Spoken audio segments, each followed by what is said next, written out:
First and foremost, it really is exciting to be here. Isn't it? It's great. It's been a long time coming. So isn't it great to be here? Yes. No, no, no, no, no, no, no, no, no, no, no, no. Is it great to be here? Yeah. That's Invictus. That's very much. It's 40. Can you believe it's 4 years since Sydney, and we've had this incredible intervening pandemic, which has meant that we really all have to dig deep to get through it and be here today. And we also want to think of the nations who can't be with us today. Afghanistan, Jordan and New Zealand. But we've got a couple of people from Kathy from New Zealand who's bidding for the 25 Games. I'm delighted that she was able to make it. So that's great. So Kathy, welcome here today.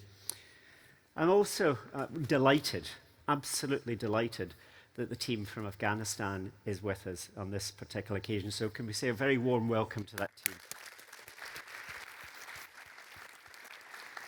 I had the privilege of going to the American Embassy, US Embassy yesterday, where the American team and the Ukrainian team came together. And as many of you may know, they've been working together over a number of years with the Americans helping and supporting the Ukrainian team with wheelchairs and training and whatever. And it was a rather special moment when the teams arrived together and we welcomed them as such. So it was just a special moment. So I'd like to thank the American team for the work they've done with the Ukrainian team. It was just a special, special moment, a very moving moment yesterday. And there'll be lots of, I'm sure, lots of tears of pleasure, and there'll be lots of tears of laughter over the coming days and weeks. Coming days, and we're all part of that. I'm delighted that Mark's here today because it's a joint conversation. It's the Invictus Games Federation and the Invictus Games Hague coming together to hear your views. This has been a series of things we've done because we couldn't get together personally. We created the idea of conversation.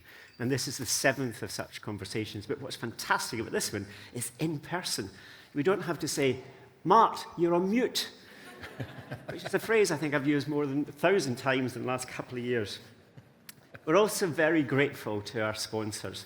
Without them, we wouldn't be here today. So I'd like to thank the Armed Forces Covenant Fund Trust, Ascot Rehab, Better Up, Boeing, the Fisher House Foundation in particular, and ISPS Handa. So let's give our sponsors a round of applause.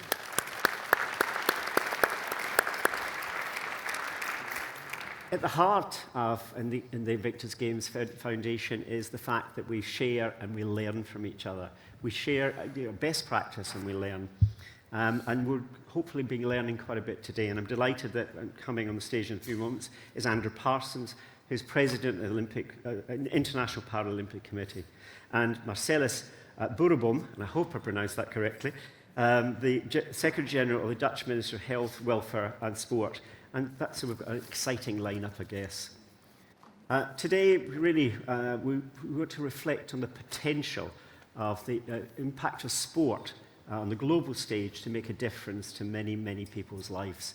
And well, the other thing I want us to think about is what's special about the Invictus Games is it's a team sport. And what I mean by that, it's not just the participant, it's their family and friends. And I had the privilege of meeting from many countries yesterday, an amazing group of supporters.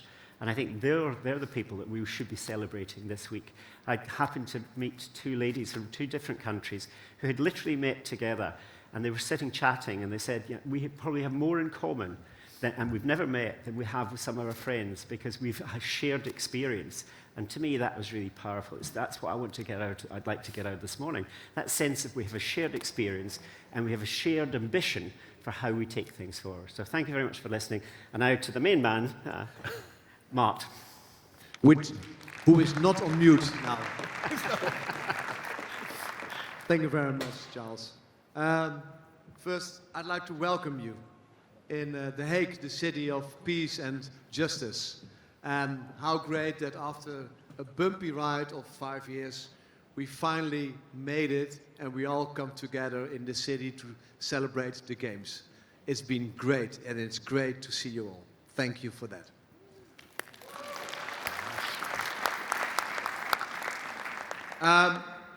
I don't have to elaborate on how important the Games are when we talk about sports and family and also the legacy, because the legacy is important. We need to use the Games to fundamentally break down the barriers that people who are disabled practice every day in their lives, and not only in sport, but also in work and the family. We need to get better. We all need to do better on that. But what I would like to say here on stage is the fact that we are here now is not just based on resilience of the team itself, but I first would like to thank the Invictus Games Foundation and the whole team, Charles. And I would like to thank you because of your unwavering support to us, and your closeness, your camaraderie has absolutely been great. And I'm sure that if you wouldn't be there with your great team, Dominic, Richard, we wouldn't have any games here. So thank you very, very much. Thank you very much. And I would like to give a special word to the Minister of Sport. But not just to the Minister of Sport, but to all the sponsors and partners who are gathered here in this room. Because on the 19th of March 2020, we had to postpone the games because of the virus. You know, and we were so close in stopping the games. But it was the continuous support by every sponsor, great and small, who came to us and said, we are not going to stop. We will support you. Wherever you go, we will support you, and we will stay with you until the end. They had to do it once, they had to do it again, and after 3 times, finally, we are here. Thank you very much from the bottom of our heart to all the sponsors here gathered in this room. Without you, there would be no games. Thank you very much. So, Charles, I'm going to turn myself on mute now. Let's start. Let's not waste any time. Looking forward to a great day. Thank you very much. We'll see you soon. Thank you very much. Thank you very much. Charles and Mart, thank you so much. Thank Yes.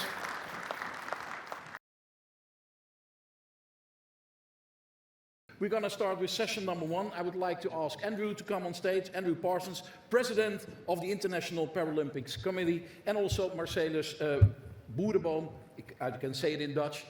He's the Secretary General of Ministry of Health, Welfare and Sport. You can welcome them with an applause. Sit down, please.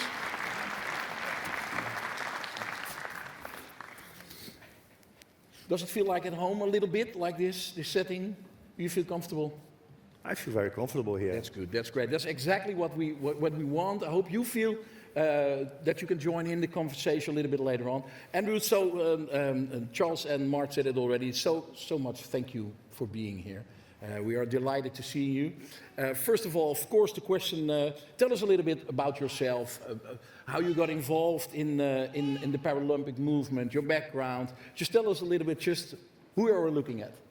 Well, my background is in communication. I joined the Brazilian Paralympic Committee in 1997 as an intern in the communication department. And then a few weeks after being part of the Brazilian Paralympic team, I realized this is the movement I would like to be part of for the rest of my life. So 25 years later, I'm still here in this couch with you nice people here in the Netherlands. So it's, I think I did well. No? You did great. It was a dream that was born real early. Yeah, well, as most of the Brazilian boys at the time, I grew up thinking in becoming a football star. So football was part of my life. I was not good enough, I must say, but sport was always a key part of my life. You know, I was never the best player in any of the teams, but I was always a captain. So because I wanted to, you know, bring my friends together through sport, football, volleyball, many different types of sport. But when I joined the Paralympic movement is when I said, look, with sport, we can achieve something that is even more important than sport itself. It's not only about gold, silver, and bronze. It's about a higher purpose through sport, using sport as a tool. So I think that was the hook for me to stay connected to this movement. Wow. And can you tell us a little bit about your role as the president of FIPC? Yeah, well, my role is to lead the organization and lead the Paralympic movement. We just came from the Beijing Paralympic Winter Games, really held under challenging circumstances, you know, with the crisis in Ukraine, with the invasion of Ukraine, in the week prior to the opening ceremony. So it was a very special moment for us also to advocate for peace during those games. But as leader of the organization of the Paralympic movement, it's about setting the vision, it's about making partnerships, it's about leading the movement, supporting our members, supporting the national Paralympic committees, international federations, because they are the ones providing the support, the programs, the pathways for their athletes. So we are a member organization. We like to think that we are athlete center, member focused. So we do it through the membership, but the main goal is to support athletes in their pathway from grassroots to elite and retirement. If you want to join in, Marcellus, you can. You course. can. If you want to drink something, listening, I have some water here for you on the table. If you want to get some coffee, I can get some coffee for you also. Just to mention it. Of course, we need to talk about disability, the Paralympic Games. I have so many questions for you. I dropped them down. What is meant by the term, it's a broad and populous group? Well, as you know, we are closer now to what we're calling the human rights disability movement. And this was a decision that we took at the IPC to get closer, and that's why we launched the campaign called With the 15. In the world, we have 1.2 billion persons with disability, not only physical disability or the disabilities that you see at the Paralympic Games. We're talking about different disabilities such as mental health issues. We're talking about, of course, sensorial disabilities like visual impairment, hearing impairment. So 1.2 billion people, 1 in every 7 individuals on Earth has a disability. So they cannot be ignored. This is what we keep saying. And that's why we use the Paralympic Games, because it's not only about the 4,400 athletes competing in the Summer Games. It's about the 1.2 billion people with disability living in this planet.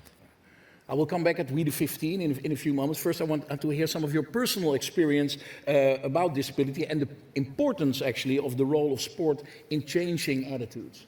Well, we have seen, and normally we've seen, it's really easy to notice in a host nation, like, for example, if you see in London and Great Britain, from 2012 on, how the British society changed their attitudes towards persons with disability. And this has, for example, a positive outcome was that we have 1 million more persons with disability in employment now than compared to before the London Games. So 1 million.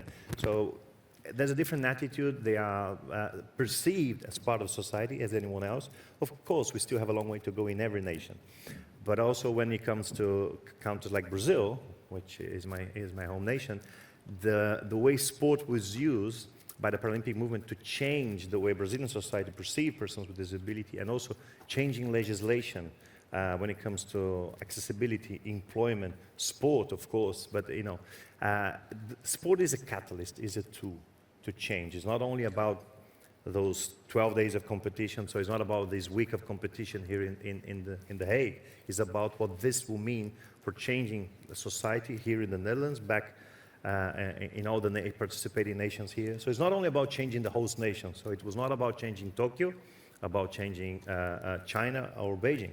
It's about what happens there in the field of playing, what the athletes do, how this can change their societies in different parts of the world. Wow. I want to talk about We the 15. You said 1.2 billion people have a disability. Yeah. What is your dream? Not only your dream, because it's with 20 international organizations, of course, with the Invictus Games Foundation also, and it's an International Disability Alliance. What is the aim? Where are you aiming at? Well, to change the world. It Really, has to be, right? It's to change the world, and so that the other 85%, because we say 1.2 billion, which makes 15% of the global population. So is the other 85%, first of all, start talking about it, understanding that 15% of the global population is made of persons with disability. This needs to be addressed, it needs to be acknowledged, and you need to include them in society in all different levels, so they need to be active. That's what we say in sport. You need to give persons with disability opportunity, and that's it. And this is what we do through sport. We give them some opportunity so they can inspire other people, they can achieve, elite level or high performance level. And with that, change and inspire and then change the world. So it's about giving opportunity. And I think this is what we want with the 15. We understand that sport is a part of that. Sport may be the driver, because the Paralympic Games and the Invictus Games, for example, these are the only global events that put persons with disabilities center stage. If you think on the field of, art, economy, sport, the only global events are sport events, so that put persons with disability as the main actors and actresses of that event. And this is super important. We know there have been conversations about let's merge events here and there. I think persons with disability, they deserve their moment in the spotlight to send the right message. So we believe that, but only every 4 years is not enough, or every 2 years counting summer games and winter games. So we thought, look, we need to partner with different organizations that deals with employment, citizenship, inclusion, accessibility, so we can deliver a constant message and a message of change or inclusion, but not only at the games or not only every 2 or 4 years. So that was the idea behind We the 15. In Tokyo, we launched We the 15 around the Tokyo Games, and we have reached more than 6 billion people. 6 billion. In some way, through videos, through the campaign. So it's to start that conversation. It's to not ignore the fact that 1.2 billion people in this planet has a disability. So that's the aim, is to start the conversation and really change the perception about it. It's a 10-year campaign, so we want to, in 2031, to have changed the world or have contributed to change the world and the perception the society has about persons with disability. Wow. As a young man, you had this dream. Is this the extension or is this a new dream of yours? Thank you for the young man. I don't see myself as a young man, especially after the Beijing Games. It was very complicated. Yeah. But yes, well, I think it goes back to the beginning when I said I joined the Paralympic movement to try to change the world and play my part in changing the world. Yeah. So I think now, being the president of the organization, I have the, let's say, the opportunity to help change in the world. So yes, it was a dream of mine since I was 20 years old, and now I think I'm doing my part in kind of changing the world, or changing the world for 1.2 billion people. But when you change the world for 1.2 billion people, you're also changing the world for the 7-point-something billion human beings on Earth. So yeah, what else can I do than change the world? Any of us, we wake up in the morning, look at the mirror and say, what I'm going to do today? I'm going to change the world. And of course, we do our small part, but it's what I try to do every day. One step at a time, one day at a time. One day at a time. In a few moments, in the next session, we're going to speak with Ellie Marks. She's a U.S. veteran. She's here, of course. There. Yeah, well, not only, and she won 4 gold medals at the 2016 Invictus Games, and then she went on swimming gold medals at Rio at the Paralympic Games. What do you make of the growing number of the veterans who experienced it here, the Paralympic sports, for the first time here at the Invictus Games, and then went on to complete it with the Paralympics? I think it's amazing. First of all, it's amazing that she, for example, she started at the Invictus Games and went to compete at the Paralympic Games. We don't see ourselves in different levels. We think we complement each other. We have many other athletes who competed in the Invictus Games, like Bradley Snyder, who is also from the US. He's a very good friend of mine. He competed in, and he has a very impressive story because he won a gold medal in London exactly 1 year, 365 days after losing his sight in combat, if I'm not mistaken, in Afghanistan. So exactly 1 year, he went from a very tough moment in his life, probably the toughest moment of his life, to the top of the podium in London. And this is an amazing journey. It's a journey that inspires people. It's a journey that shows to people, look what we can achieve if you have the right opportunity, you have the right, let's say, support. And this is something I like about the Invictus Games concept, is the involvement of the families and the support the families provide to these athletes. It's amazing to see that, something we don't have at the Paralympics. So I think it's the first thing I'm learning from Invictus Games, and the Invictus Games concept is the role of the families. Can we see something in the next Paralympics for the role of the... We are discussing that and how we can incorporate some of the positive experiences that we are learning from the Invictus Games. But I think one of the important elements of We the 15, Rob, is the first time ever that the Paralympics, Invictus Games, Foundation, Special Olympics, and Deaf Olympics, we are interacting with each other. As sport organizations, that we have athletes with disability, different disabilities, Deaf Olympics is only for the deaf, for example. So we are doing things together, and this is important because I think it's the reflection of society. We need to do things together. We cannot act in isolation. And this is something we learned in the Paralympic movement. For many years we said, we are sport, only sport. But only sport cannot change the world. Wow. Yeah, exactly. Marcellus, you are listening all of the time, and I want to ask you some questions, of course. From the perspective of government, how do you encourage people with disability to play sports? Well, before I answer a question, let me say that the Dutch government is very honored that we may host this Invictus Games, and that after 2 years of delay, we can today celebrate the start of it. So we are very, very honored, and I'm very pleased that all the sporters are here, that you are here, but also very welcome not only to the sporters, but also to their relatives, their families, their friends. I think it's very important that they are all here together as a family. And I think that it's very important to say that feel all welcome in The Hague. And I hope you will have here a wonderful and sportive time with each other. Yeah. Well, the vision of my government is that people with a disability are equal to anyone. And that is for education, that has to do with public transport, with work, but also in sport. And I myself believe that sport is one of the most important instruments to bring people together. That can be very small. I played handball myself, and after on my 16th... Oh, someone is applauding for handball here. One of the greatest sports. That was one clap. It's a nice sport. It really is. Yeah. Tell your children they have to play handball. It's a wonderful sport. But when I was 17, I met my wife. I get in love with her, and we're still together. So sport brings us together and create a family. But you were on the same team, or? No, because men and women don't play together in handball. But we played at the same venue.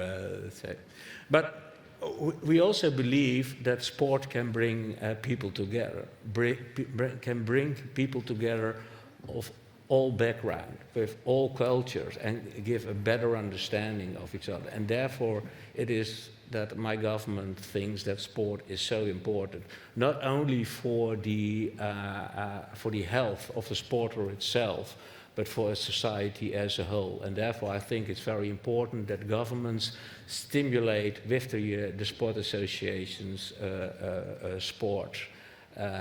It is good for health for children, it is good for your personal health, but it is also very important for a society as a whole, for better understanding, because even these days you see so much difference between people, and the difference seems sometimes more important than what we have together. And I think we need sport to bring us together, to bring countries together, to bring different cultures together, and I think that we have to stimulate as far as possible. And you mentioned a few, but how do you make it possible as a government to achieve this? I think it's very important that the government stimulate sport. You can do that in different ways, by good accommodations, accessible accommodations, also for people which are disabled, and that they feel welcome at venues. But also with financial support, but also by improve the public transport, so they can move themselves to the venues, for instance. And I think that the government can stimulate the participation of sport of disabled people in various ways. And I think, if you ask me, are you satisfied? Not enough. We can do better. But I think we are on the right way. But you have to stimulate it continually because it's so important. It is. Talking about the Dutch government, how do they implement the UN Convention about the rights of people with disabilities? Well, I think that's important that all the ministers have take responsibility to implement, and it is not only the Minister of Social Affairs or the Minister of economic affairs, they have all take part of it. And that means that public transport must be accessible more and more. That it is important that people with disability can join the labor market and can earn their own income. That is so important. In my former job, I had worked at the Ministry of Social Affairs and at the Ministry of Education. Education is so important that people with a disability can educate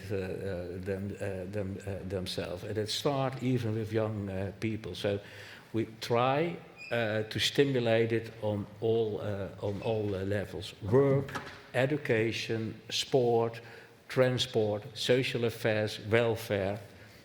That's important, all together. We talked about the We 15 campaign, it started in Tokyo. How can the Netherlands participate in this? Well, I think, but what we're now doing and enjoying and say that it's important. I think it's a very good initiative, and we will support it. It makes you aware that you have pay attention to it every day, day by day. Of course, I want to ask you, why is the Dutch government contribute to the Invictus Games? Why are you, as the Minister of Health, Welfare and Sport, here? Well, I think that they told me that the Invictus Games were here, I said I like to join, because I personally think that sport is important, and therefore my minister is here tonight at the official ceremony. But I think to be here and to say it's an important message, I hope.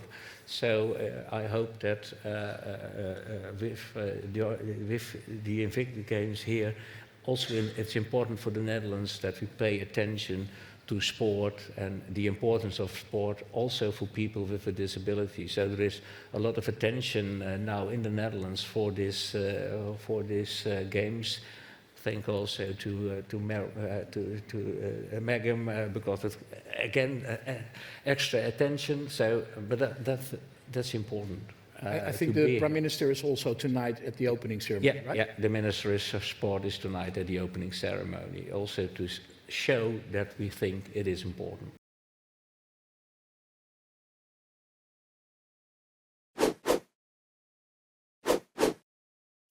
I think some of the time I was just caught up in my life and you were dealing with your things, but I could definitely feel that something was off and we just really couldn't put a finger on what it was. So yeah, it was really hard before we were a part of the Invictus Games.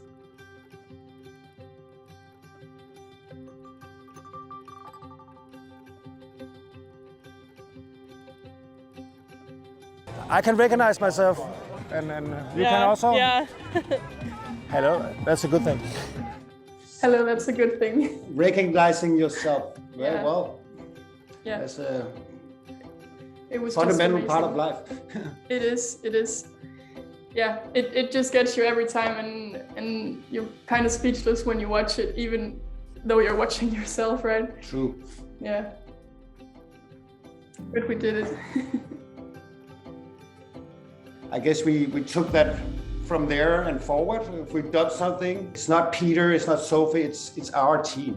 So I think we really embrace that, and every once in a while, Sophie reminds me, or I remind you, that we're doing this not for your sake or for my sake, for all of us. It would have never ever been the same if Dad just went alone, because he could come home and feel better and be changed, but I would not have been a part of it. And the way that it just affected our relationship, I think that was just unique and something that we would have never had any other way. Even how much we would have worked with it at home, just going that far of a distance, as you said, and doing, like, being a part of this extreme setup that it was, especially for the veterans. That was just something that created a bond that can never be broken. The team told us when we were finished, the Danish team in Sydney, they said, now you planted the seed, and if you nourish the seed, it will grow into a plant, and Well, for us, it grew into an oak tree, I suppose. However, keeping that in mind, you have to continue doing what you love, I suppose, doing the sport that you know is good. So we continued sailing. And as it happened, we got a boat, and I asked Sophie, do you want to do a real regatta? So we actually did the national championships together. Good for us. Yeah. Now we just have small thunderstorms when we train and not the big clouds. It's a perfect way for us to do sports because then we can also push each other and we're really competitive, right? Not against each other, but... Oh yeah, competitive, absolutely. Yeah. I would say though, back in the day, we could not have done this. I mean, I would have blown a gasket being with you in a professional sports competition. So I learned from Invictus that you can participate, put on one hell of a show, and walk away from there being the winner every single time. That is maybe a big, big lesson I learned from the Invictus Games. When I look at you, we come to the heart and soul of the Invictus Games, family and friends, togetherness, community with each other, and that's what we're going to talk about in this second session. I asked Tish Strobes, you all probably know her, she's from the Fisher House Foundation, and she's going to lead us into this session. Maybe you can tell us a little bit about your foundation. Thank you. Yeah, Tish. Rob. So Fisher House Foundation, it's an amazing foundation. We believe that family truly is the best medicine. We are all part of a family here, whether it's the one that we were born into or the one that you've chosen to surround yourself with. We know that family is critical to the recovery process, and we want to get families there. So we build houses, and families can stay there right next to a hospital so that their loved one can be there by their side to help them in their recovery journey. Wow, that's very important. Already in the Warrior Games, you were talking about family and friends. I think it's before 2014? That's right. We started the family program during the second iteration of the Warrior Games. And I think it was interesting. It was at a time when we said we need to have families there, and we got some initial pushback of, why do we need families? We have athletes, and they're there to win medals. And for military, for our veterans, for our active duty, we know that families, you have to look at the entire family. It's not just about an individual, but we all serve together. And so we pushed and started bringing families, and amazing to see 12 years later where we are, and to listen to Andrew talk about the impact that Invictus Games has made on the Paralympic movement and the importance of bringing families to that as well is really an amazing, just astonishing to me to know what we've done. Yeah. We have some amazing people here on the stage. Will you introduce them to us? Awesome. So really an amazing group of people. Thank you all first for being here, for allowing yourself to be vulnerable and open and get a glimpse into their story and journey. So we're thrilled to have each and every one of you here, and we will start by allowing them to introduce themselves as well. So starting with Ellie and Mason from the United States. Great. I'm Ellie. I'm a Sergeant First Class in the U.S. Army, a combat medic. I had the honor of going to the Warrior Games and the Invictus Games, and I'm now a two-time Paralympian.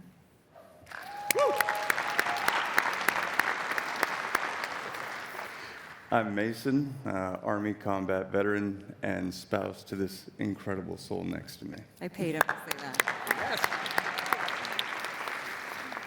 I'm Jacinta Jimenez, and I am a licensed clinical psychologist, an author, and also Vice President of Coach Innovation at Better Up.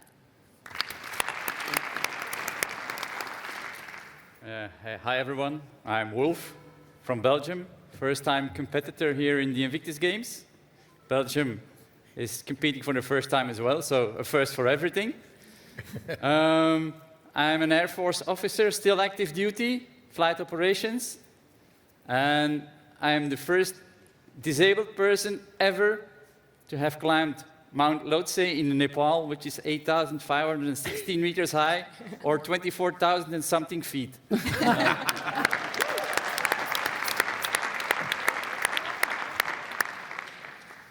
I'm Catherine. Wolf is my husband, and I'm madly in love with him.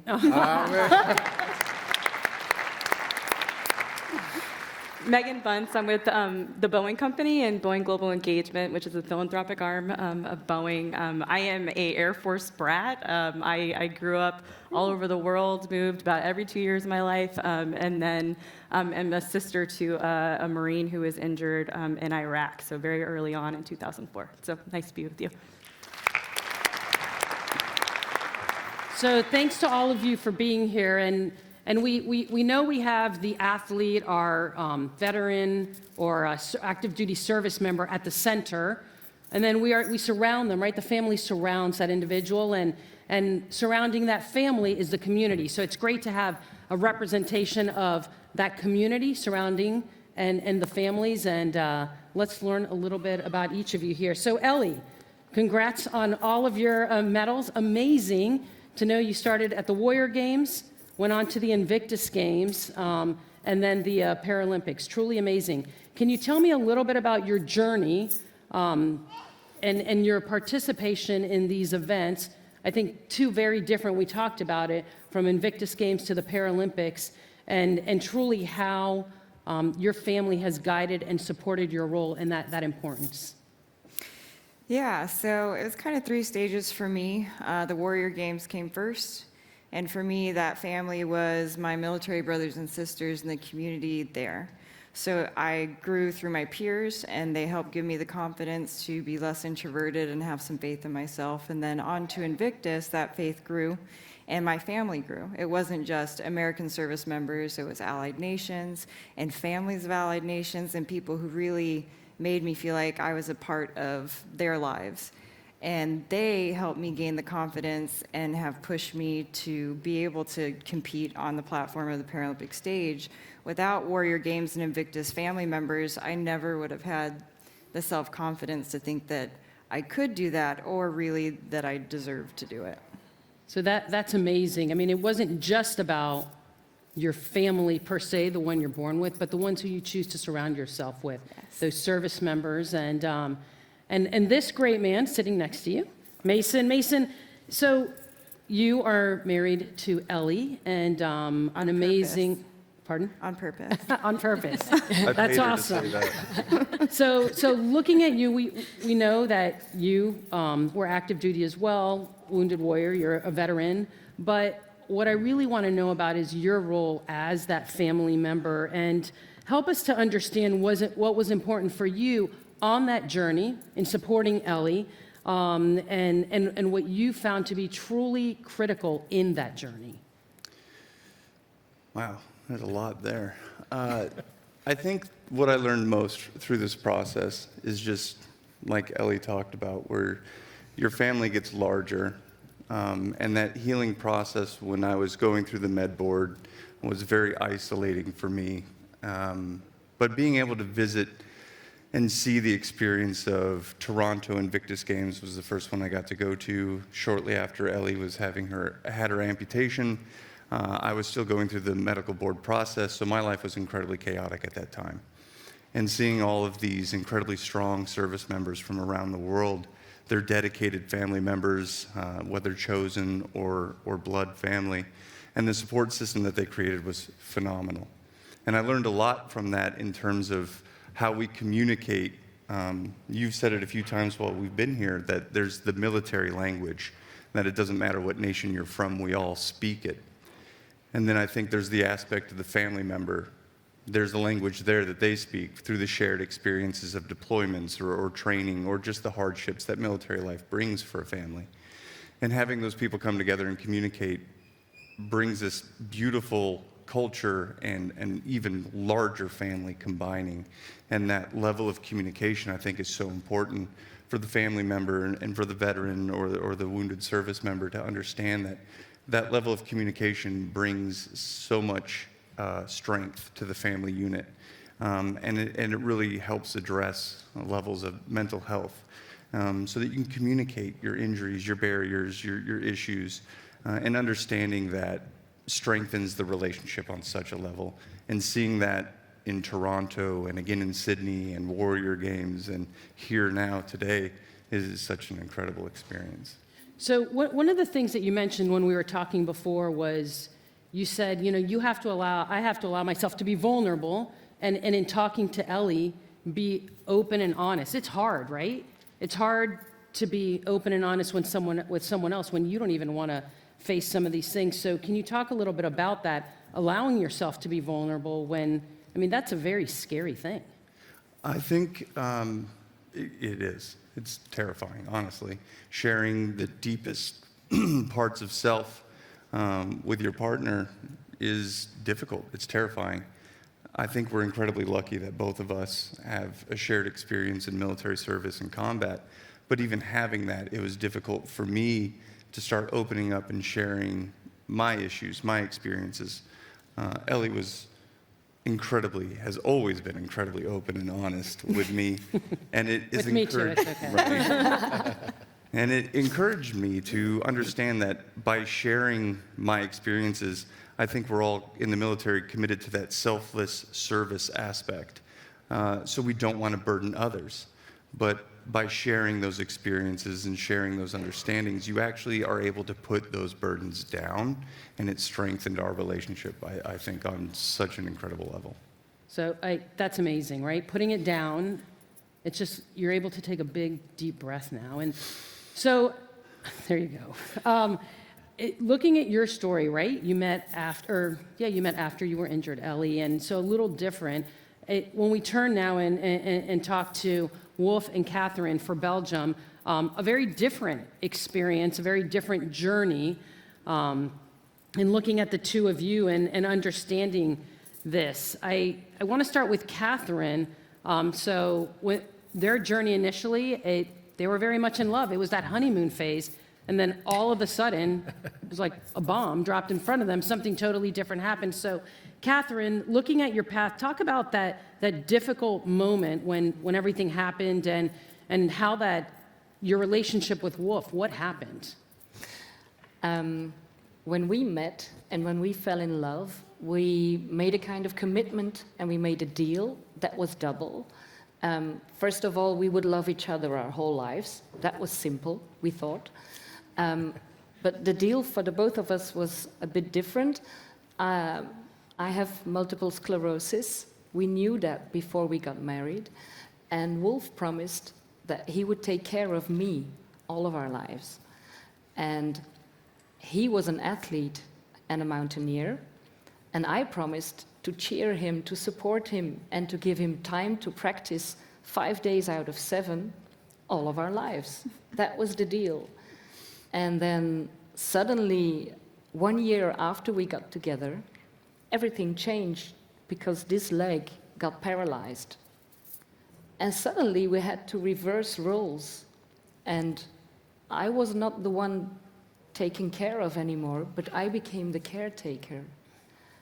And he became the one who had to sit down and wait for care. And that was really devastating. So that wasn't the deal, right? It wasn't the deal. That's not, and I think for all of these families here, there's that moment when, hey, I didn't sign up for this. No. It was supposed to be the picture-perfect life, and the biggest difficulty was that the one who made the biggest problem out of it was not me, but was Wolf. Was Wolf, right? Yeah. So you recognize this. All of a sudden, Wolf, you were supposed to be taking care of Catherine, and all of a sudden, the roles are reversed. You, the strong one, now, we build these worlds of what we think things are supposed to look like. I think we're all strong in our own ways, but roles have been reversed now. Talk about, you're the one being taken care of now. You were in a very dark place. So talk about what triggered your recovery, and what was the hardest part in truly accepting that? Well, it's a double question, and I will give a double answer.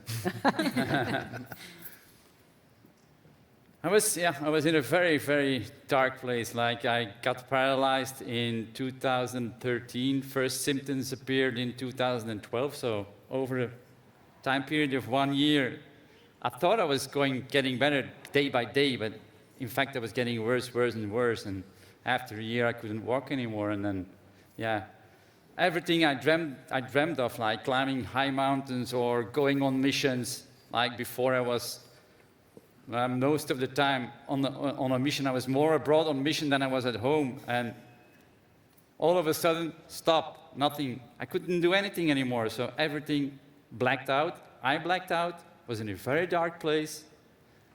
And there were days, evenings when I went to bed, hoping that I wouldn't wake up in the morning. But that dark place was a safe place for me. I was secure in that place.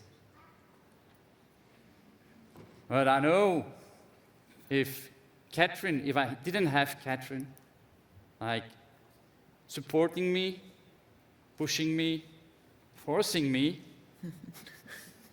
to get out of bed, get out of the couch, go into the backyard, empty the dishwasher, Go see the doctor.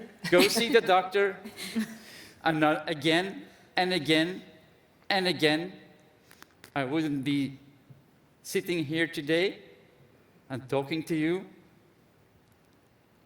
And being an athlete again. Yeah. No, I never told this to anybody. I think she knows what I'm going to say now. But I am amongst friends, family.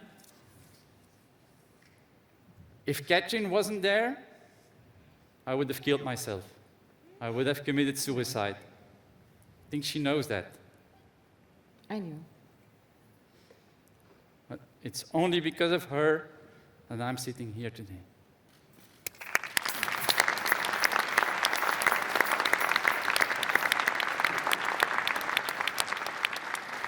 And Wolf, I think the sad reality is that you are not the only one in this room that has been there. Now, you asked me about the trigger to my recovery. That was one trigger. Right.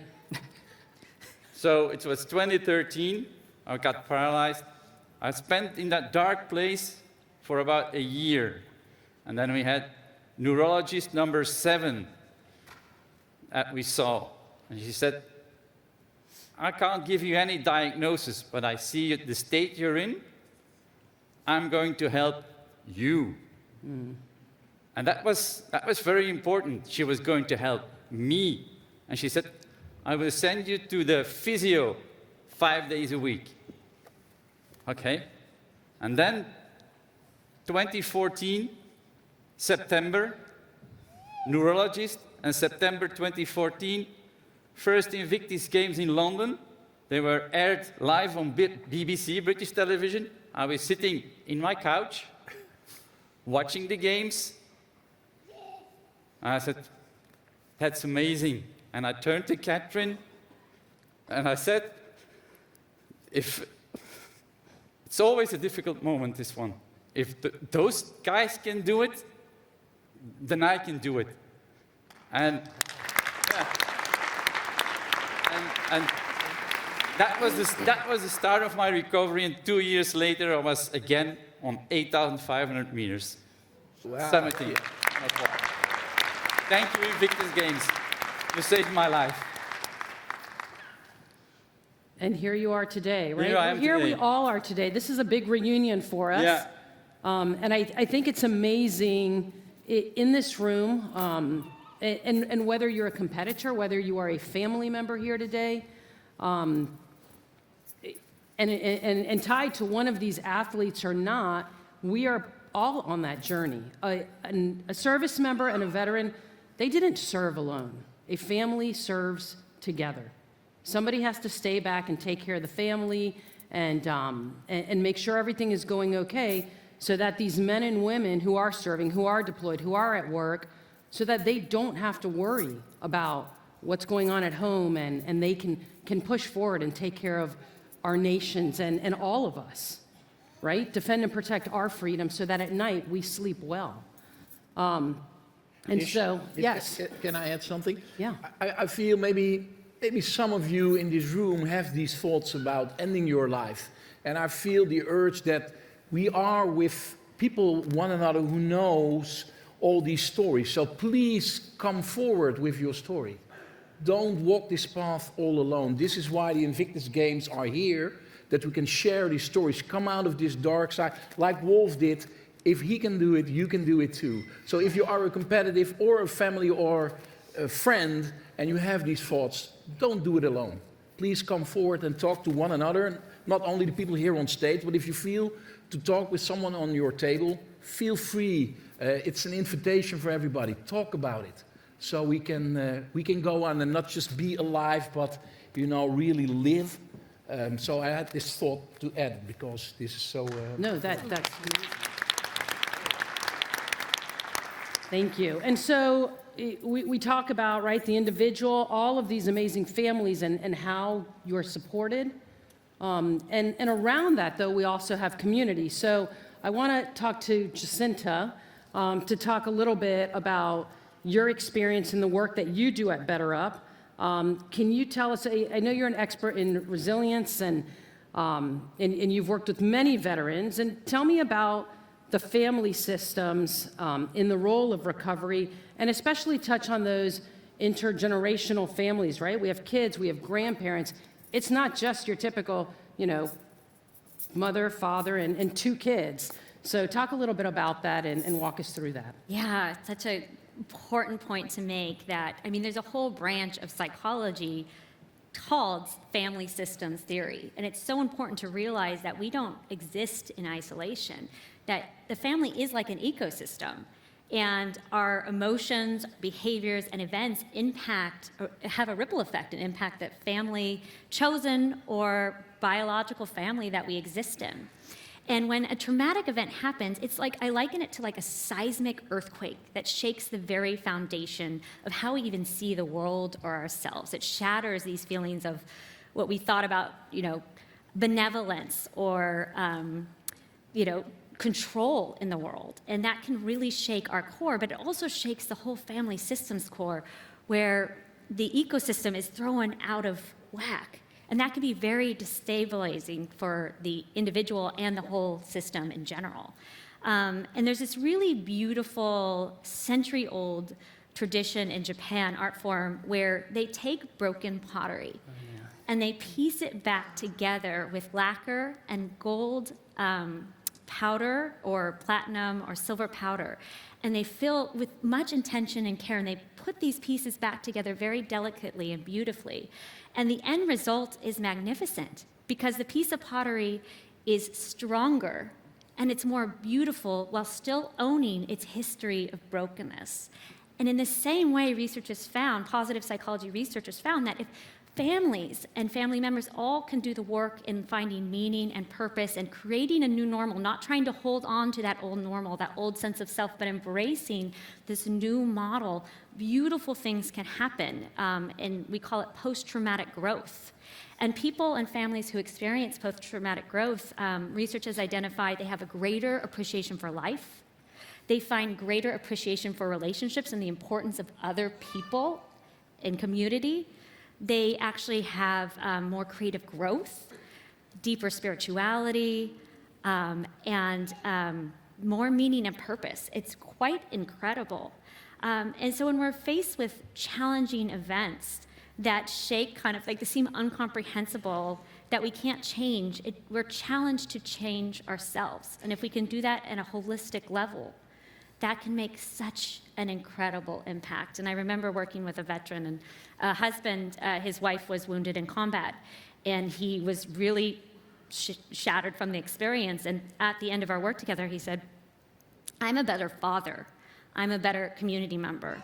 I'm a more empathic person because of her injury than if it hadn't happened. And I think that's the beauty of having the whole system, chosen or biological, leaning into one another. We're highly resilient. Humans are highly resilient, but we've survived for centuries in tribes and communities. And so leaning into that and acknowledging that as part of the healing process is so important. So, and I've heard that oftentimes from a lot of these men and women who have served. I may not be the person who I was. I may look different. I may think differently, but I'm in such a better place. I have a new perspective on the family who was with me by my side, and I get to see my kids and play with them and be with them. And can you talk a little bit about children and how just including them in that and how they are impacted as well. Yeah. I think if families can come together, we call it like cognitive exploration, and talk about what happened. And it's scary. It requires, like you were talking about, a ton of vulnerability to talk about what happened, how you're dealing with it, where you're going, and how you've made sense of this experience as a family.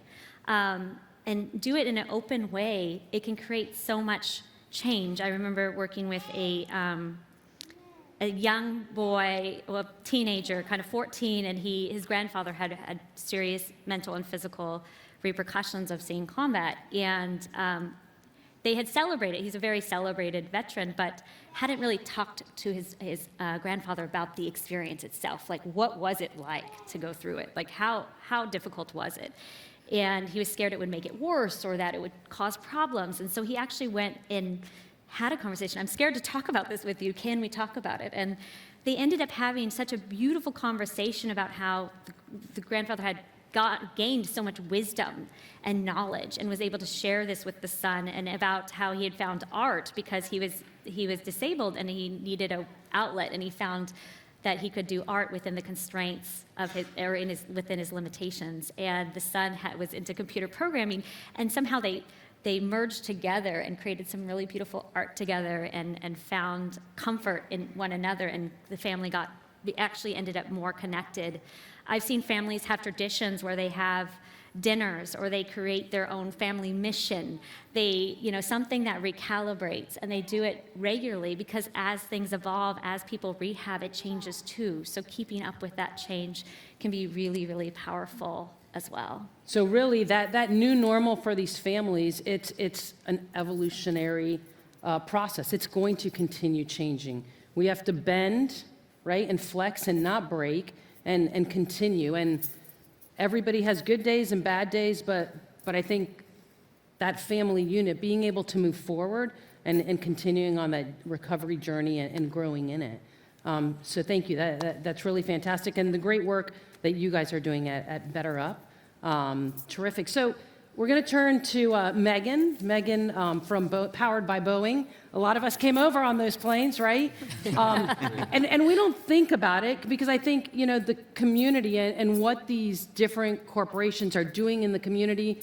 I mean, Megan, we look at Boeing, right? Planes, you're in defense, but oftentimes we don't stop to really recognize and see everything else that's going on. The recognition about family being so important. You yourself are the sister of a wounded warrior. You grew up with that, taking care of your brother Justin, and being there every single day. And I think what I love, I've had the privilege of also knowing Megan before she came to Boeing, and when she was working in nonprofits, and seeing that, and seeing how now your professional life has changed, and taking your passion into that corporate setting in Boeing. Tell us about what Boeing is doing. I mean, why are families even important to Boeing? I mean, isn't it about, besides flying us around, the world and getting us to the Invictus Games, talk about what you're doing and what really the priorities are there. Well, thank you, Tish. I mean, first of all, if you haven't met Tish, you will. She is an incredible, advocate for this community, I think on a personal and professional level, and just what Fisher House has done for our community over the years. My family was close to DC when my brother was injured way back when, so we didn't get to stay in a Fisher House. We actually got to go home every evening. But meeting the families and just seeing all that they endured, and having this common, cohesive place to go every day really is just a powerful way that Fisher House has given back. So just thank you for all you do. Thank you. So the Boeing company, I mean, one of the reasons that really drew me to even work there was we create these amazing products and services. The military uses them across the globe. And the fact that we invest in the veteran community and we take care of veterans when they come home was a real big reason why I joined the company. We have 20,000 veterans that's just self-disclosed across the globe. If you think about that, we know there's a ton more, but then you put the ripple effect of just the family members that are connected to those individuals. It's huge. It's 15% of our workforce. And So, I think there is an obligation, I think, of our company to give back to the veteran community. And we do that in multiple ways. I think when we started our veteran strategy, it was a lot about employment and whether that was spouse employment to veteran employment. And we've really progressed to think about veterans in a holistic way. So really drew, a line in the sand and said we need to be thinking about rehab and recovery programs. And we need to be thinking about mental health, about post-traumatic growth, which is an amazing movement I wish more people, embraced. And then, how do we take care of the kids? And so in the past 5 years, we've donated $50 million, over $50 million to veteran causes, hundreds of organizations across the world. And it's pretty amazing to think, too, we invest where our Boeing employees live and work. So if you think of those 20,000 veterans, we encourage them to give back and find purpose and meaning in their communities, to volunteer in their communities, to set that example to not only their civilian counterparts, but also their children, bring their families out to volunteer. And you think about, for mentorship to, some great organizations like Travis Manion Foundation, teaching character and leadership to kids in the inner city. It's been, pretty amazing to see just the creativity that comes with the community as well. I think in America, we're very blessed with a ton of nonprofits that give back to, the veteran community. And I'm really excited. We have a lot of our international colleagues here today that are sitting over there that are really vested in taking, some of our best practices from the States and bringing them to other countries where we have allied partners. That's amazing. Thank you. And just to see everything you're doing, because again, it's probably not even all your employees know everything you're doing, right? So really great to see out in the space two amazing companies and who really believe in the power of family. Yeah. Families are critical on this journey. They're not it's not an option, right? Like these men and women, these athletes, service members, veterans, you kind of don't get a choice. You're not going to do this one alone. We're there with you. And to see how Invictus Games has changed. I remember early on when Prince Harry was talking about those first games and understanding that family model, to see where it started and the tremendous growth and the support for that growth. That I love seeing that, right? And I love seeing that everybody pushes and wants that family there. Everybody here wants to be a part of that impact and truly making a difference. So before we close, I would love for each of you to say, a couple of, something really important to you. For this group to take away, right? We need to challenge one another to be better, to be the best versions of ourselves, and in doing so, impact one another. Because we are, our Invictus family is very, very important. When you're sitting in that nation's tent, looking across the table, talking to another family, it's amazing to know that on the other side of the world, there is a family going through exactly what you are going through. And at any point, like Wolf talked about, you were in a dark place. You probably didn't even know there was somebody also sitting in another place just like you. So being able to allow ourselves to be vulnerable, to talk about it, to share with one another, take the time to do that. Ask somebody about their journey and story. So Ellie, let me just say thank you. You all are amazing. I'm humbled to be in your presence and to be able to talk to you about this. So, Ellie, some parting words or thoughts? Thank you, Tish. Yeah. You're also a military spouse, a champion of many military families. I think the most important part for me of this experience is that all of you showed up and all of you listened and that you're hearing us. I think mental health matters for everyone. A lot of times we focus on the service member. I have access to healthcare. I have access to mental health. It's okay for me to reach out for mental health, but it's also important to encourage your spouse to seek mental health and that it matters just as much for them. And the stigma that was allowed to exist has to die with our generation. It should become a part of a normal conversation that we should all be able to have with one another. I couldn't have this conversation if it wasn't for people like Tish, and it wasn't for people like my husband Mason, who made it okay for me not to just be the quiet combat medic, quiet professional. I could be the vulnerable person that I am underneath that. So thank you for listening, and thank you for letting me share. How do you feel about that, Mason? I concur. Smart man. Again, also thank you, and thank all of you. One thing I've noticed trending throughout this conversation today is this idea of change and growth. Wolf, you're talking about sitting on your couch and seeing Invictus games and how that changed your perception of life.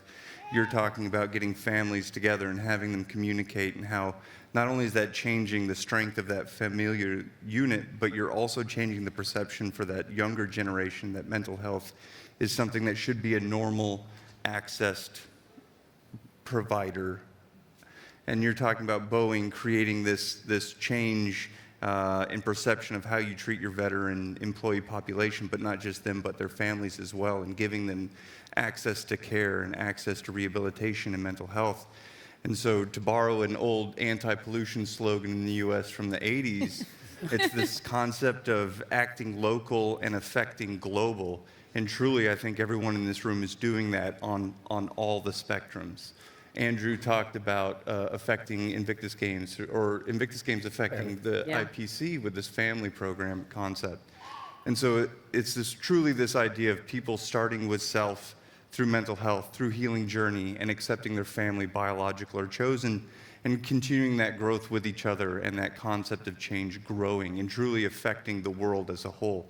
I think it's very cool to be a part of that conversation, and I want to thank you all for having me. Well, thank you. We're going to take you on the road. We're taking, that's Yeah. right. Invictus Games needs to take Mason on the Yeah, road, that's for sure. I think so. Jacinta. Yeah, gosh, so many thoughts are running through my mind. I think, first of all, I just am inspired by these stories, but I think one of the things that is so thrilling about being here is I think Invictus Games and everyone here are paragons of resilience, of what it means to be resilient, that we can't do it alone, that we need other people in order to thrive and grow. I love the concept of a team, because it's not just in sport, it's in family and in life and community.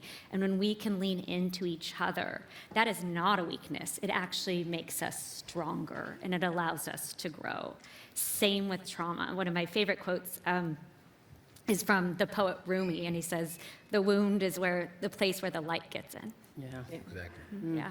So I'm very inspired today. That's awesome. Wolf. Yeah.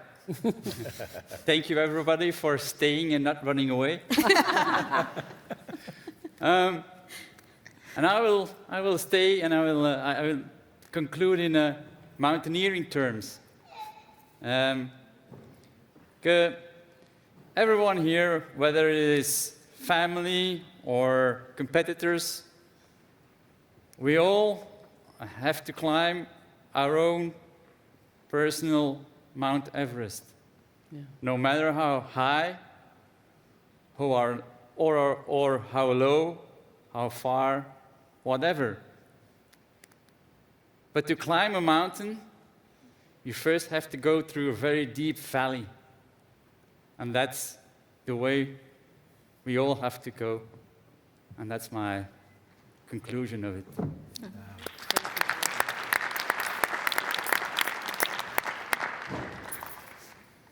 Catherine.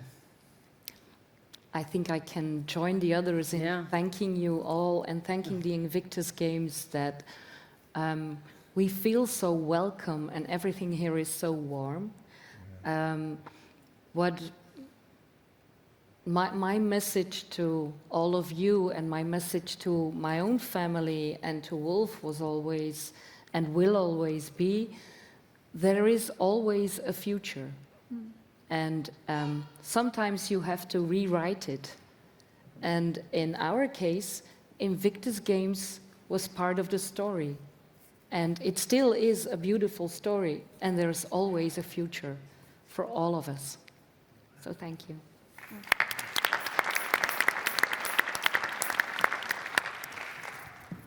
I would say, don't forget about the siblings, because, when all is said and done, siblings are going to be taking care of their parents, as well as, their brother and sister.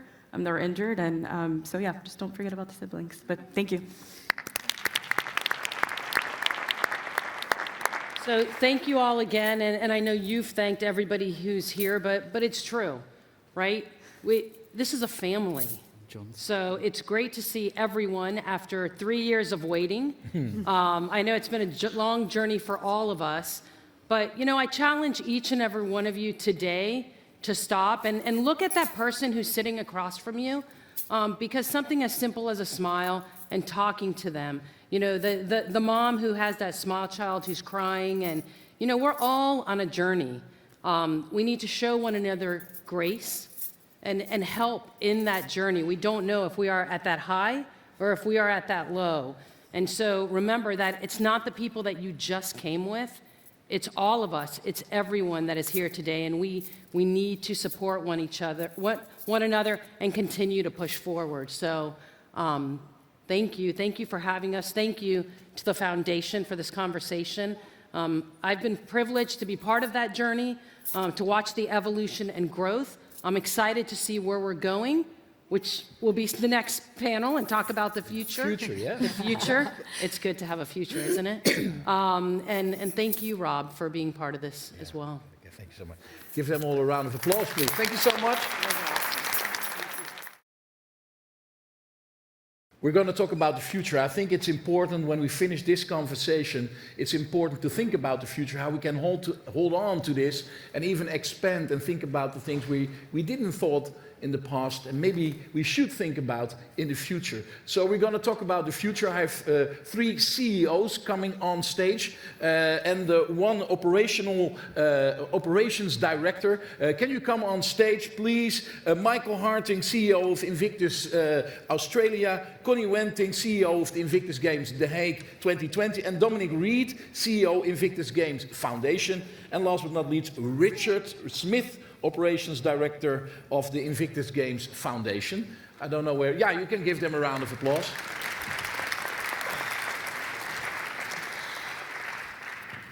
I want to add something. I would really love each and every one of you can join in their story, but because of time, you can imagine it's not possible. But please find one another, not only here, but in the nation's tent and throughout all these games, to talk about your story and to share your story. It's important that we share the stories together. So hopefully next time we'll have more time for your questions or your story. But this time we have to do it, and we're going to talk about the future. Richard has left the building already? Yeah, he's on his way. He's on his way. Oh, Richard, where are you? I will tell you, he's such an amazing, humble person. Richard, come on stage. I know you. Yeah, I give him a round of applause. First of all, how do you feel? I mean, we can dive into the future, but first let me land. If it's the same for you, Michael, or when you hear all these stories? Absolutely. The stories are really powerful through the Invictus movement. And we were there in Sydney 3.5 years ago, and it's so amazing to be back for the next games finally, after all the time waiting, and what a fantastic job the team's done here. But it is the stories. It's so impactful hearing from the families. It's really what sticks with you through these games. And it'll be an emotional week. This is day one, and there's tears already. I want the reaction of all. Can Connie also react on what we just heard? I mean... Yes, I'm humble, very grateful, and to be in this place and to hear these stories, because the Invictus Games itself and my journey for the last 5 years has been quite a bumpy road as well.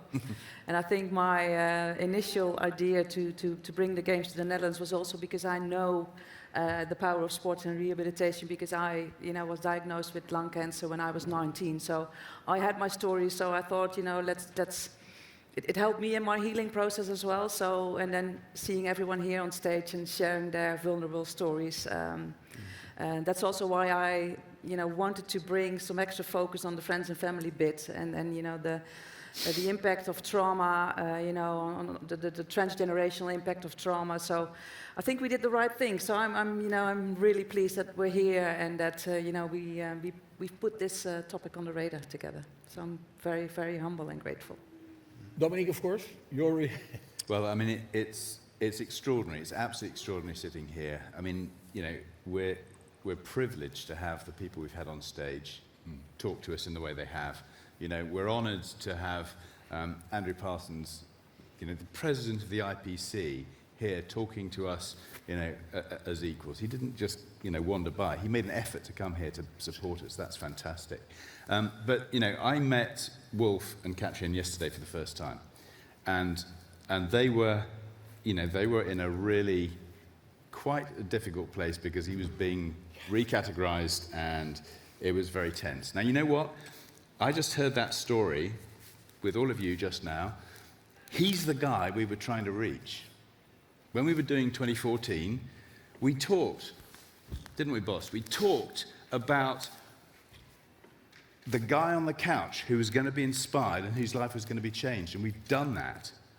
And all of you here, there are people here who've coming to their first games who are just beginning to dip their toe into the pond. There are people who've been here right from the very beginning, and we've worked through it. And what I think is absolutely remarkable is the culture that has developed, the way this has changed. Because this conversation, the warmth in this room, which we've heard talked about, that didn't exist. And it can't suddenly be brought into being. It has to be built. It has to be built with love and care and patience and allowing people to be together. And every single one of you played a part in that. And Prince Harry spoke, and he's spoken many times about bottling the Invictus spirit, about taking what we've got, this valuable thing, and making it available to the broader community. And it's your job to do that. And you can do that simply by walking out of here at the end of the week back to your lives and just being you, because you carry it with you.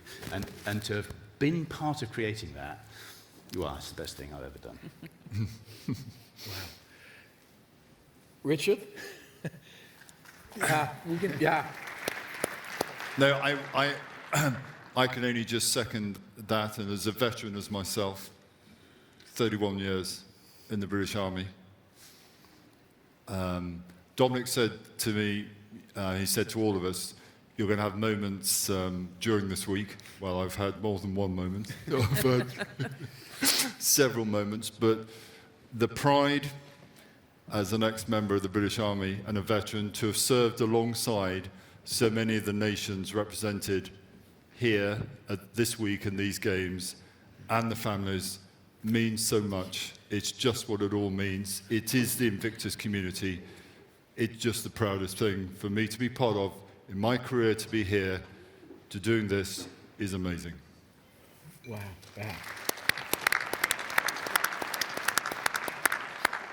And I was glad that Tish was leading the second session, so I could not cry. Okay, we're going to talk about the future for a moment. Michael, to start with you, recently Invictus Australia was established, following the Australian, of course, hosting the games in 2018. What has been the motivation and to get it off the ground, and also what was the reception in Australia? Well, the motivation hosting the games in 2018, as we're seeing right now, is it's almost a once-in-a-lifetime experience for the community to bring people together, to affect change, to create greater connection. And coming out of those games, and this is a conversation that no doubt is existing here, what happens when the lights turn off and everybody packs up the facilities and goes home? What can we do to continue to support veterans and their families? And there are lots of organisations in Australia, but the thing that is really powerful about this movement is its ability to bring people together. And when we started on the journey with the Invictus Games in Australia, there was general recognition across the community. Half of Australians knew what it was. By the time the Games left, nearly every Australian knew about the Invictus Games, who it was for, what it was meant to do, and to be able to bring the Invictus brand back to Australia now, and thank you to the IGF, who have been fantastic to work with in taking this leap of faith, is a connector. We're connecting with veterans and their families through the power of sport, and it's piggybacked off the games, but it's now something we can do day in, day out for veterans and their families right across our nation. And in Australia, we've got about 600,000 veterans plus their families, so it's a large community. And only 32 members plus about 50 to 60 family members are here today. So there is a massive community back home. Many have applied and not been able to be here as part of that selection process.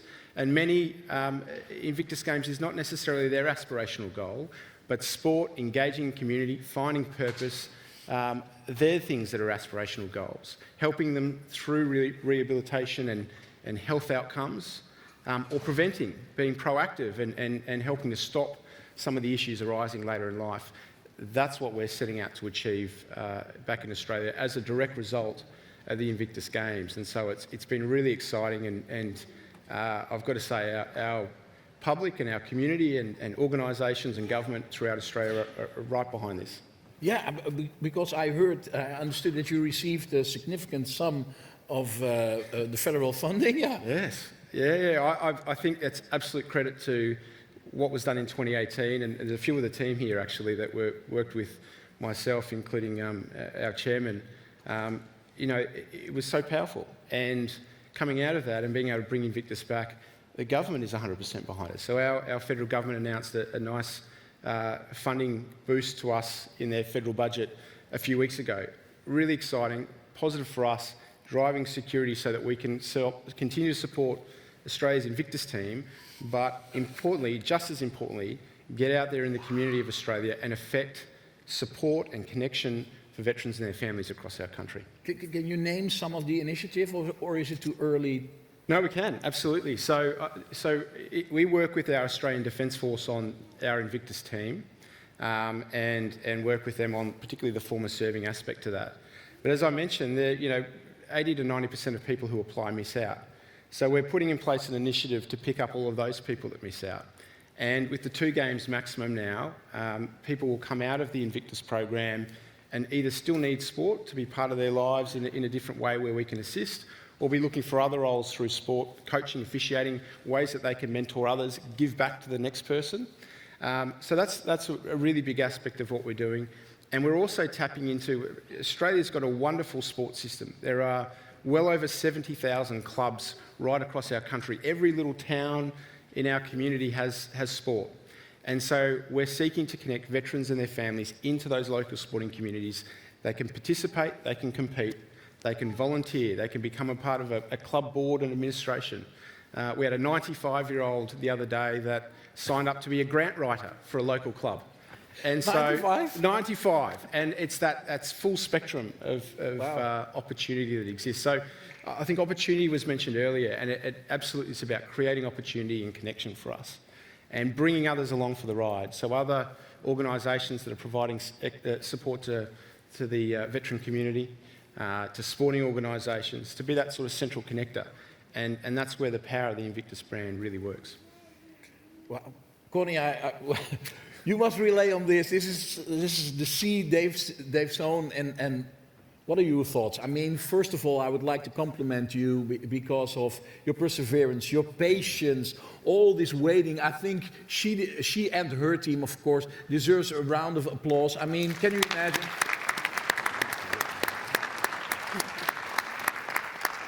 I mean, finally we are here, but can you relate to this? What are your thoughts of when Michael talking about this coming out of the games? Yeah, hopefully, of course, we can leave a legacy also based on the Invictus Games that are taking place this week in The Hague, because I think it's great to plant the seed this week as well, because luckily we have, a lot of people from the government here around, and to show the role of the armed forces, because I think in Australia, maybe in the UK, the perception of veterans is a little bit different than it is in the Netherlands. So hopefully we can put that in a positive way on the radar as well, and use the platform and the Invictus Games as a very good example of the power of sports, not just in the veterans community, but also you know, around disability and about inclusion, the story that Andrew talked about. So I'm really glad that the Ministry of Defense, the Ministry of Health and Sports is supporting, and it's also here this week. And hopefully we can plant the seed to see, you know, based on the good work you've done and you know, the fact that you are willing to think about, you know, franchising the Invictus model, because I think that's a very strong brand that we can build upon, to see how we could leave a legacy here apart from, you know, telling all these inspiring stories and making sure that all the voices are heard and that, you know, people do speak out, and especially the mental health component is very important, if you ask me. But when we were talking for a lot of times together, you inspired me also because we said it a little bit earlier, but you also want to focus on the next generations. And we heard it in the session before, but I think it was too short. And you had some very interesting thoughts about, well, how to influence the next generation, the children of.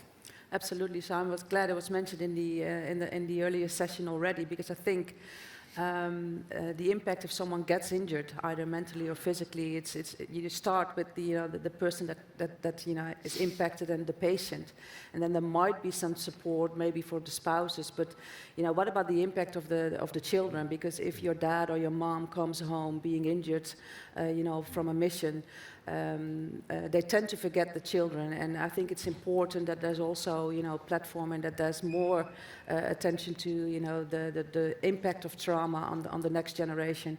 We've seen it not only, you know, with the veterans, but I think the impact around the globe as well, because with the pandemic and the people, you know, in the front line, in the health services, we shared some best practices already over the last 2 years, but I think, you know, the mental aspect and the moral aspect, there's going to be a bigger challenge around the globe. So I think the 1.2 million people, the We the 15 that Andrew spoke about, there's so many people impacted. So you know, let's take care and help each other, because I think especially the next generation is very important. Very important.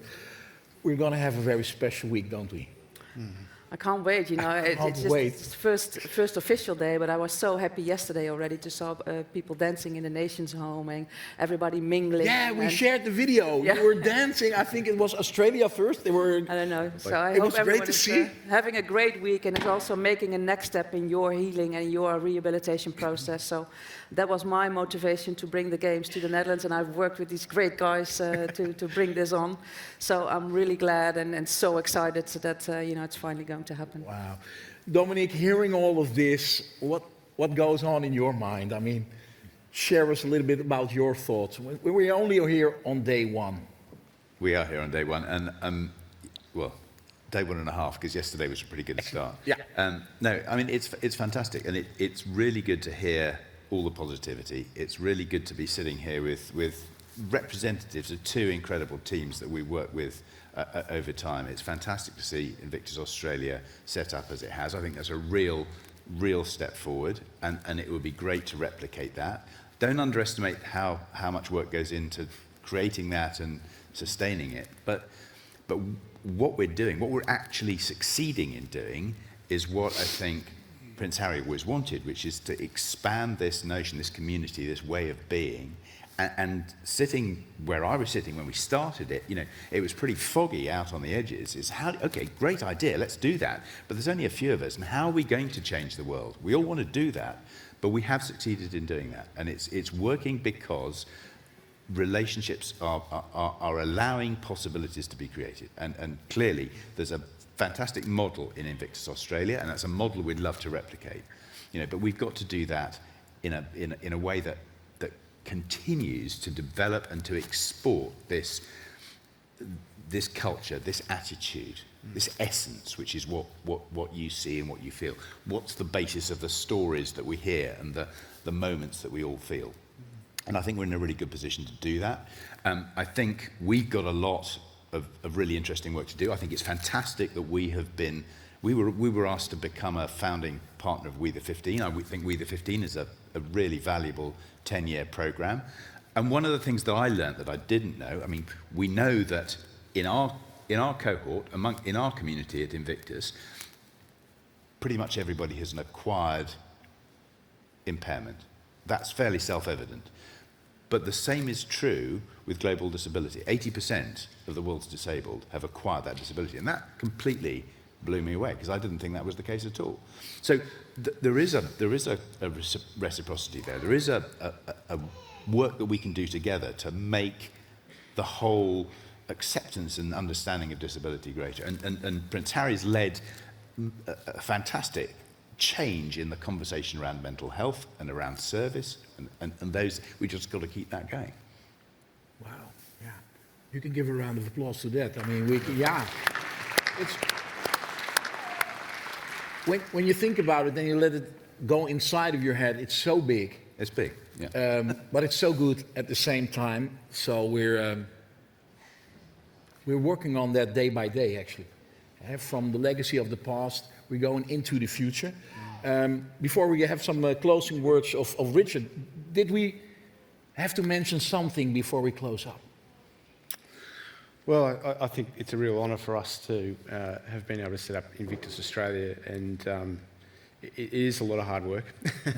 There's no easy way through it, but it's a privilege, and we're definitely committed to making this a success. And the offer's there. You know, if there are other nations, I know Connie and I have spoken a number of times now about the work that we're doing and potentially the efforts to create something similar here.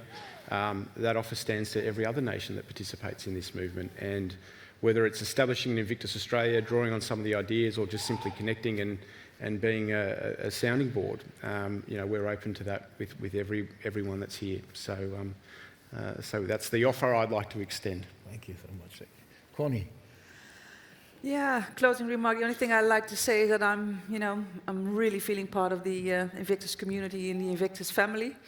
Of course, I've been in Australia, and you know, with the whole journey that we went through, I hope everyone has an amazing week. And you know, making the next step in your healing is, I think, the most important part.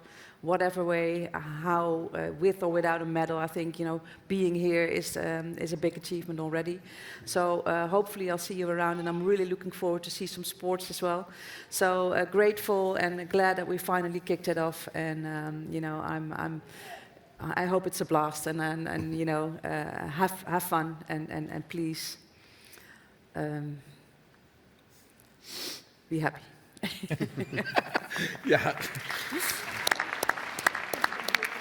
Connie, I had to add something. You don't know that because I was walking behind you, but when we had to go to the entrance, of course everybody should be checked. And I've been at a lot of events, small, big events, and normally you have an extra entrance for, you know, the leaders of this events. And you were just one of everybody.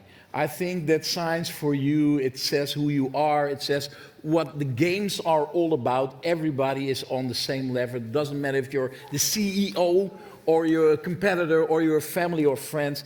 Connie, thank you for that moment when I was walking behind you and I saw you just walk in like everybody else. Thank you for that moment. Thank you. Yeah. I think, Dominic, your final thoughts before we go into Richard's. Okay, couple of thoughts. So first of all, obviously, thanks to Connie, amazing resilience and determination, and thanks to Mart, and thanks to the board, and thanks to the thanks for taking the risk and sticking with it. Without them, there wouldn't be a continuing Invictus movement. So that's the first and most important thing. For me, it's about the individuals. So I'm going to two things I would say. One is that I met Gunter, who's a volunteer, when I checked into the Nation's Home the other day, and I asked him what he was doing, and he said he was volunteering. I asked him if he was a veteran, and he had a very interesting answer. He said, I was in the army, but I'm not a veteran, which is exactly the answer that I would have given if I'd been asked. But he said that, and I then asked him how he'd acquired his impairment, and he said, I tried to take my own life, but I got given some years back, so I've decided to dedicate them to volunteering. So there are those guys. And then I met Wolf, and Wolf is the guy that we were looking for back in 2014. So my closing comment would be to all the Wolves out there who are going to be affected by seeing this on television or hearing a story or bumping into one of you guys on a tram or whatever it is. Those are the people. That is where the magic happens, out on the outer edges, and you are the gold dust that is going to make that happen. Thank you so much, Dominic. Before I'm going to give some space to Richard, I will introduce you to him. When I was asked to be in Invictus Games here in The Hague, there was Connie, and then also there was a Richard. Richard is a man who's, you fall in love with the first time you meet him. He's so, truly, he's such, he is. He's such a humble personality. He's so nice. He thinks about all these things, I'm like, he could be my mother in a way. He really is. And I know this next moment is not his favorite moment because he likes to work on, not to be seen. But I thought it was really nice, Richard, that you are going to close up with us and some final thoughts of you. So please welcome Richard with a... Stand up, please, Richard, for one moment. Let's sit down. Oh. Well, Rob, that's really kind. And actually, if I was your mother, and as my mother would say, will you sit up, please? Because all this lounging around on the armchair, I don't know where that's come from. But how do I begin to summarise what has just been an amazing couple of hours with you? As a joint event as well between the IGF and IG 2020, and it's all about sharing experiences and best practice, and boy, have I learned so much today. And what I like to do is I've just been sort of noting, I think there's just a few themes which have come out, which have just struck me, which I've learned throughout the course of these 2 hours. I'd just like to share with you because I think they summarise what we've heard. In session 1, we heard from Andrew and Marcellus. Thank you so much. And Dominic mentioned it, the 1.2 billion of the world who have a disability. And Andrew just encouraged us to think as wide as we could about disability, not just physical disability, but social disability. How we approach people with a disability was very powerful to me. And then for Invictus, as Dominic mentioned, 80% of that 15% who have that disability acquire it during their lifetime. Well, there's such a resonance with everyone here in the room in that fact. And then Andrew talked us through the power of sport. Change starts with sport. And he talked about the global reach of sport. Obviously the Paralympics, but also Invictus as well, and what we're here and what we're doing, and that ability to reach and that global reach. And then Andrew and Marcellus talked about the power of sport to bring about change in their own countries, around the world, in terms of accommodation and legislation. And that was so powerful as well. It really is powerful what sport can do for us. We know it because of recovery and rehabilitation and overcoming injuries. But the general power of sport, which is what today has been all about, and bringing people together. Marcellus, I think you said, making people feel good. It's so powerful, and it's so true. And that's why we as the Invictus Games Foundation are so proud to be part of the We15, with also IG 2020 as well. It's a great movement, Andrew, and we're so proud to be part of it. Yeah. But as Andrew said, and as he said, he got a question in from Rob, we can all learn from each other. And actually, we then moved on from session 1 to session 2, and we talked about families. And I don't think anyone here would not have been so struck by the stories we heard in session 2, so brilliantly led by Tish, but with all of our speakers on families. And as Tish said, families are not optional, they're critical. We learnt about the family can be not only the blood family, it can be the military family, it can be the Invictus family, it can be veteran family. So just again, thinking in the widest sense, not only about disability, but also about families. We then heard so many powerful messages from those stories about the power of communication, being happy to be open with each other, and being happy to be vulnerable, to be comfortable with the new family unit and what it looks like, not only thinking about what it might have been before, but all the strengths that it brings going forward in the future. And then we heard as well about the power of, and Connie's just mentioned it, the family and the family unit, which is so important to Invictus. It runs across generations. It runs from the grandparents, it runs to the partners, and it also runs to children. And then being struck in all of this, and what we're all about, is that power of post-traumatic growth across all of those generations, and just how important the family unit is to all of us, and it's so central to what we do in Invictus. And then we followed and we finished, with the third part about looking to the future. And that's so important. The games and everything that Connie's done here is just, and what Michael, you did in Sydney, is the starting point. It's the starting point. Dominic uses the phrase, let's not talk about legacy, let's talk about future impact. Let's make sure that everything we're doing here reaches out beyond the games and looking into the future.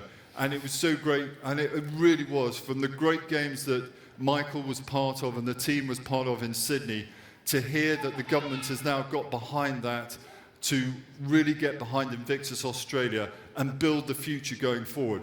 Boy, that's powerful. And for us in the foundation, that means so much. And as Connie said, we want to take forward this amazing week in the Netherlands and to take it forward, Alfred, to you in Düsseldorf in 18 months' time. It's so important to us. What we do here is looking into the future, and it's beyond the game. So that journey of support is there for everybody throughout. And then finally, if I may, just to finish with a few thank yous. I'd love to thank all the speakers. Thank you so much for taking the time to be with us on this amazing day. Thank you. It's been fantastic. Rob, I still can't get that mother image out of my mind. I still can't. But Rob, you made it, and for me personally, such a pleasure. Connie, because this has been a joint event, this is a joint symposium, but Rob, thank you, and Connie as well. To our sponsors who are here as well, thank you so much. And then if I may, I wanted to finish with a couple of just sort of personal thanks. First of all, to Willem, he's not here, but Connie, if you could relate to him. There's so many on Connie's team who've made this possible. But as an infantry guy, I just said to Willem, listen, I really just want to do a conversation. And I've got this sort of idea of tables and chairs and doing this. And look what he's produced. So to Willem, who's really turned this into what it is, it's just amazing. Connie, also so many on your team, but also to Moraine, who's made it so easy for us. And she's put up with all my questions. Boy, that's she deserves that's a lot of questions. She deserves a medal. And then finally, from everybody from our team, but Caroline, thank you. You really pulled this together.